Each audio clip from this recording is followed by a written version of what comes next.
Hello Internet, Seth Skorikowski, and today we're going to be discussing modules, or pre-written RPG scenarios. And anyone familiar with my channel has seen that I've done a lot of module reviews, I intend on doing more reviews, and I personally think that modules are great. Now some game masters don't like to run modules. That's perfectly fine, it's all a matter of personal preference. However, one of the things that I have come across a lot, whether that be in person or in different online communities, or just in the comments on my own videos, is a lot of game masters that have a firm belief that modules are just bad.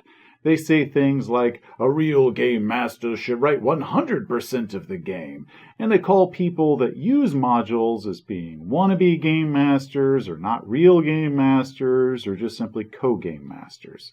Now this video is not to convince those people. If they feel so strongly that my choosing to use a module makes me less of a game master, then nothing that I'm going to say here is going to convince them.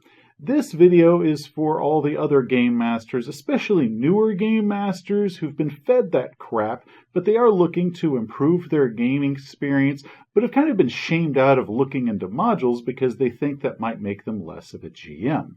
Modules are simply tools that a game master can use to provide a fun and interesting game for your player, and ruling them out entirely just due to ego or some sort of misplaced sense of what a game master is supposed to be does nothing at all to help your players. I originally wrestled with the idea of putting this video in my GM Toolbox series, or if it was supposed to go in my RPG Philosophy series, but I decided that since this is more of an opinion piece, I'm going to go ahead and put this in Philosophy.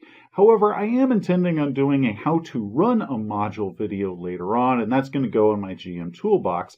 And some of the stuff in there I'm going to briefly touch on there, but this video is more about why game masters should use modules. Real fast, let me tell you a little bit about my own experience here. When I was starting off with RPGs, we were playing 1st edition AD&D. 2nd edition had just been released, but my game master didn't want to upgrade all his books that he'd been amassing since the late 70s, so he just told us to go ahead and plunder used bookstores and garage sales if we wanted to have a player's handbook or any of that. My mom scored this massive 1st edition lot at a garage sale, and with it came a big old stack of modules. Now some of these have wandered away over the decades, I've loaned them out to people and they never came back, but this is what's left of that original lot of modules, or about 75% of the original lot. I spent hours upon hours consuming these modules. Some of them I played, many of them I ran, many of them I didn't.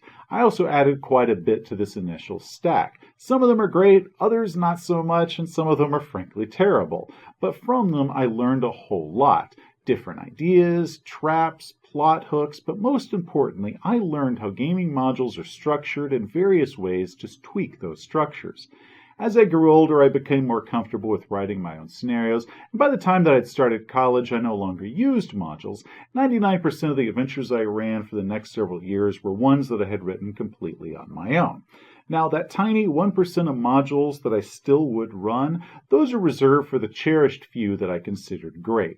I might run one of these every other year or so, but even then, I still carried with me that arrogance that comes from writing my own worlds and adventures, considering the greater bulk of modules as unnecessary or simply less than my own capabilities as a writer. However, that entire opinion of mine was complete crap, because no matter how good I might have become at writing adventures or writing campaigns, all of that was based on a foundation of reading, running, and playing with what had been done before by different authors.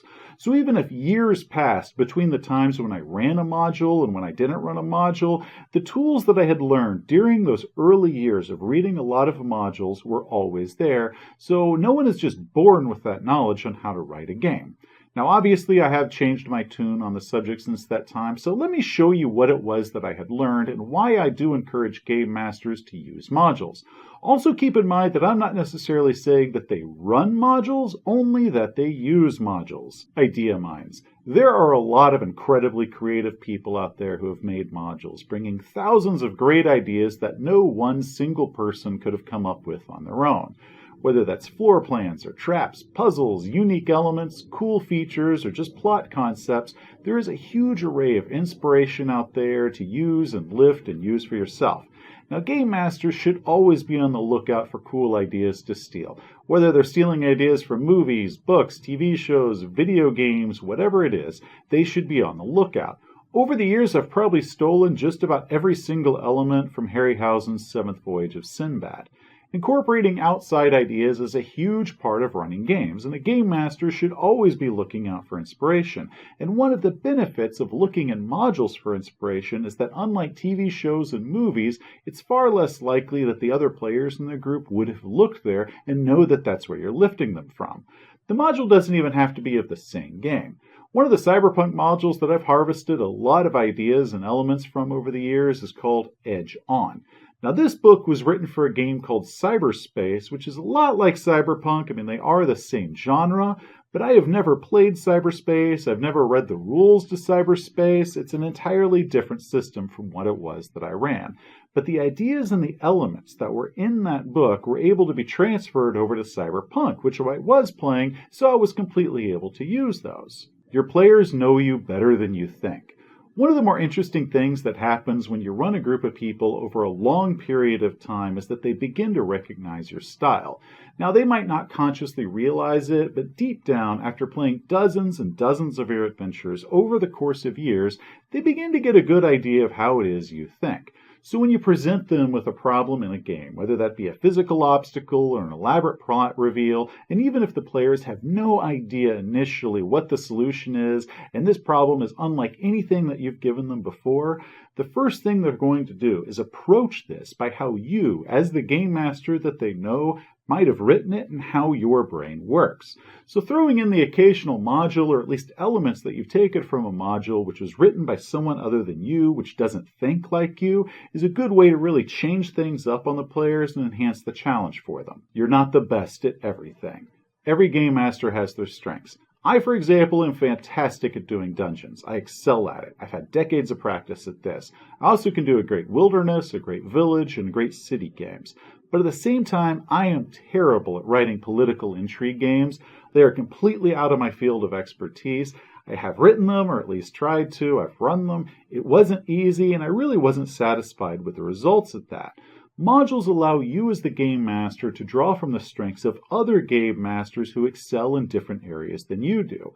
Not only does it help teach you as a game master how to structure those type of stories and how to put those together, but it allows you to diversify the types of games and scenarios that you can offer to your players. Up until the last 3 years, another type of adventure that I was completely bad at was detective stories or investigative scenarios. They're just a very different type of adventure than I had normally run, and it took running and reading a lot of pre-written scenarios before I could feel comfortable enough that I could write my own and not feel like it was just some sort of just terrible adventure that I was offering. Game masters who want to offer a variety of different games should look at modules to draw upon the strengths of others, rather than trying to reinvent the wheel every time they're trying to do something a little bit different than what they're used to. And the players don't have to go through the rougher parts of the game master's learning curve and trying to figure out what works and what doesn't when trying something new. They can show you a different way to play. There are so many different ways of playing RPGs, different themes and styles, many of them you've probably never even considered. For example, over the years, we used to play a side game of Cyberpunk 2020, just a little fun thing that we would do on the side while D&D was still our primary game. And for the most part, those Cyberpunk games we approached at the same way that we would approach D&D.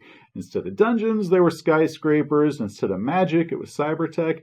But the adventures were still primarily combat-based, and they pretty much kind of followed the same themes. Then when we decided to make the change to having Cyberpunk become our primary game, I was picking up a lot of books, and I decided to pick up a lot of different Cyberpunk modules. And I don't know why, I didn't think that I needed them at the time because I was a superior game master, but I picked them up and then I decided to read them. And what I came across was a scenario called Thicker Than Blood. This adventure was unlike anything we'd played before. It was a detective story that put a lot of emphasis on skills that we just hadn't focused on at all. It wasn't just a D&D style adventure that was set in the near future, but it was a scenario that was specifically written for a skill-based system like Cyberpunk, and it felt and played very, very differently. Another was Cabin Fever, which is a locked room scenario, something I would have never ever come up with on my own. Both of these scenarios were huge hits with our group, and they completely changed how we approached Cyberpunk after that, and those changes became integral to how I wrote all of our further Cyberpunk adventures. It was these two adventures that caused me to completely change my tune when it came to pre-written modules. I had walked in with the mentality that my years of experience just meant that I knew everything about everything, and I was thoroughly schooled on that there are a lot of brilliant and creative people out there who are writing these scenarios and coming up with tons of brilliant ideas that I would have never thought of on my own. We would have remained blissfully unaware of all the possibilities out there. Now, we would have still played Cyberpunk. We would have had a lot of fun with Cyberpunk. We would have made a lot of great memories with it. But because I put my ego aside long enough to read a pre-written scenario, it completely changed and enhanced how we played that game, and all of us benefited because of it. There's a quote by novelist Stephen King when it comes to writing, and while this quote is in reference to writing, the same can be applied to game mastering. It's, if you don't have time to read, then you don't have the time or tools to write. Simple as that. So here we have one of the most successful authors of our time, and he's not saying, oh, I don't need to read other people's stories, I write my own. No, he's saying that reading other people's stories is an essential tool in writing your own. Modules are simply tools, and you can use these tools to run scenarios or write your own scenarios based off of that. But game masters who refuse to employ these tools are completely missing out. And game masters that then shame other prospective GMs from even looking at modules are offering terrible, terrible advice. Now, while I haven't focused on why anyone should run modules, just simply read them and use them, let me give you a definite benefit to running certain modules that no amount of self-written adventures is ever going to achieve, and that's shared war stories. Tabletop RPGs have been around for more than 40 years, and in that time there have been a lot of wonderful scenarios. White Plume Mountain for 1st edition AD&D was originally released in 1979, and it's still in print today in 5th edition. The Call of Cthulhu classic The Haunting has been an introductory scenario since 1981, and has remained the introductory scenario all the way until 7th edition today. What this means is that there's thousands of gamers who have played these same scenarios, which bridges decades and generations over that time. You can have a 15-year-old gamer who's played one of these adventures go to a convention or a website or just a game shop, and they can meet a 50-year-old gamer who played the same scenario 35 years before, back when they were 15. And even though these are two completely different people from different generations and different worlds of experience, they can now bond over this same adventure and share war stories with each other of how they overcame certain obstacles or how they related to certain different things that are in the adventure. Now they can reminisce with each other about something that they shared, which kind of brings us all closer together. Things like shared war stories aren't necessarily the best reason to just pick up and run a module, but the adventure still needs to pass all the initial tests to see if you and your players think you'll enjoy it. Otherwise, don't run a module if you don't think it's going to pass the initial test of being enjoyable. But if it does, it still gives that cool side benefit where you and your players are now kind of taking a part in our shared history. In conclusion, pre-written modules are simply tools. Many game masters don't like to run them, and that's perfectly fine. That's personal choice. But rejecting modules outright as some sort of failed sense of what a real game master is only limits your personal toolbox. A real game master is someone who runs games and entertains their players. A great game master is someone who uses all the tools that are available to them. Thanks for watching. Please like and subscribe if you enjoyed the video and would like to see more. And if you want to support me and my channel, I am a fantasy author. My 4-novel Valdekin series, a modern-day fantasy about monster hunters, is available at the links below, as well as audiobook editions. If that sounds appealing to you, please pick one up, enjoy it, and leave a review if you can. Until next time, gamers, have a great day.